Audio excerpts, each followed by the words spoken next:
مراد سعید جس کو عمران خان نے کہا تھا کہ آپ نے منظر عام پہ ہی نہیں آنا، اب مراد سعید کو سینیٹر بنوانے کی کون سی سوجی؟ پاکستان تحریک انصاف کے بارے میں یہ کہا جا رہا تھا کہ یہ اگر مراد سعید سینیٹر منتخب ہو جاتے ہیں تو یہ سمجھیں کہ عمران خان کی جیت ہوگی، کیونکہ یہ سمجھا جا رہا ہے کہ عمران خان نے جو شارٹ لسٹڈ بندے کیے ہیں ان کو کے پی کے حکومت شاید سینیٹر کے طور پہ ان کو لسٹ میں نہ لے کر آئے۔ آج پاکستان تحریک انصاف کی جانب سے جو دو ناراض کارکن ہیں انہوں نے بھی احتجاج کیا اور کہا کہ بجائے اس کے کہ مرزا آفریدی کو نومینیٹ کیا جائے، جو دوسرے جو ڈیزرونگ لوگ ہیں ان کے نومینیشن کی جائے، تاکہ یہ تاثر نہ دیا جائے کہ جی پاکستان تحریک انصاف میں ورکر کی اور جو عام کارکن ہے اس کی کوئی رسپیکٹ نہیں ہے۔ لیکن میں آپ کو تھوڑا سا بتا دوں،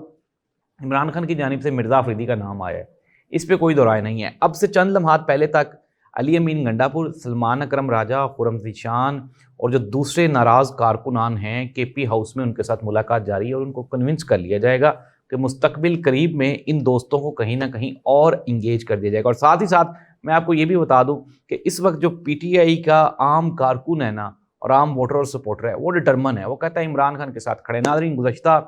3 ساڑھے 3 سال سے ایسا لگ رہا تھا کہ پی ٹی آئی بس اب گئی، لیکن پی ٹی آئی نے ہر مرتبہ ریکور کی ہے۔